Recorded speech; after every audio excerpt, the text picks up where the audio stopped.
आगे बढ़ेंगे अगली बड़ी खबर के साथ राजधानी भोपाल से, जहां पंचायत चुनाव में नामांकन का आज आखिरी दिन है। पहले और दूसरे चरण के लिए नामांकन जमा होंगे। अब तक 23,222 अभ्यर्थी नामांकन जमा कर चुके हैं। ओबीसी आरक्षित पदों पर चुनाव प्रक्रिया पर रोक लगी है। पंचायत चुनाव से जुड़ी ये बड़ी खबर, जहां नामांकन का आज आखिरी दिन है। पहले और दूसरे चरण के लिए नामांकन आज जमा होंगे और अब तक 23,222 अभ्यर्थी नामांकन जमा करा चुके हैं।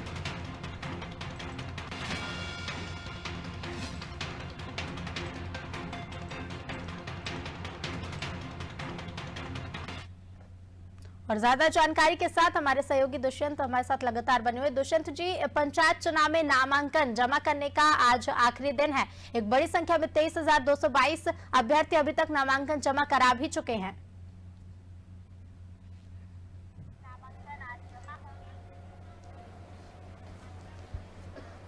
और अब तक 23,222 अभ्यर्थी नामांकन जमा करा चुके हैं।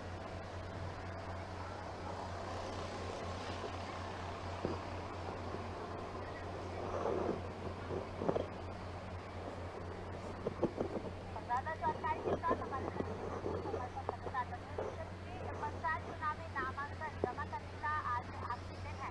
बड़ी संख्या में 23,222 अभ्यर्थी अभी तक नामांकन जमा करा भी चुके हैं। अब बिल्कुल ऋतु, देखिए पहले और दूसरे चरण के जो पंचायत चुनाव होने हैं, उन दोनों चरणों के लिए जो नामांकन पत्र जमा करने की अंतिम तिथि थी वो आज 20 दिसंबर रखी गई थी और आज आखिरी दिन है। और आज शाम 5 बजे तक और भी नामांकन पत्र जो है वो इन सीटों पर दूसरे चरण और पहले चरण के लिए जमा हो सकेंगे। तो ये पहले से ही तारीखें तय कर ली गई थी और जब आज आखिरी अंतिम तिथि पूरी हो जाएगी, उसके बाद अब स्क्रूटनी की जो काम है वो शुरू होगा और स्क्रूटनी में जिन नामांकन पत्रों में कोई गलती या त्रुटि पाई जाती है, उन नामांकन पत्रों को रिजेक्ट भी किया जा सकेगा।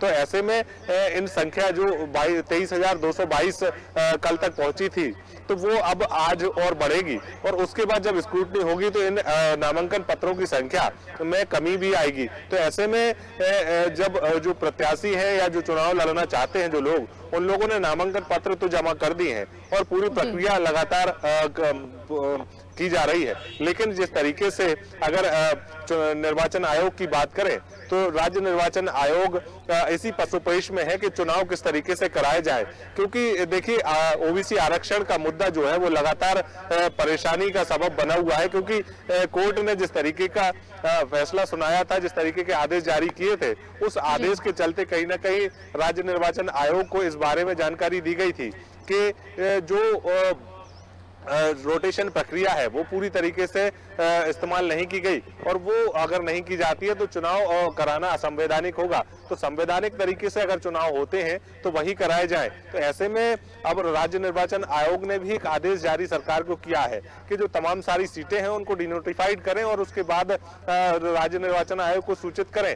तो उसके साथ में एक साथ चुनाव कराए जाने की मांग भी विपक्ष ने की थी। तो ऐसे में अब तमाम सारे गतिविधियां जो है वो लगातार बनी हुई है, लेकिन नामांकन पत्र जमा करने के साथ साथ बाकी की प्रक्रिया जो है वो भी लगातार चलाई जा रही है ताकि किसी भी प्रकार से कोई भी प्रक्रिया जो है वो बाधित ना हो और लगातार जो त्रिस्तरीय पंचायत चुनाव की जो प्रक्रिया है वो लगातार अनवरत चलती रहे।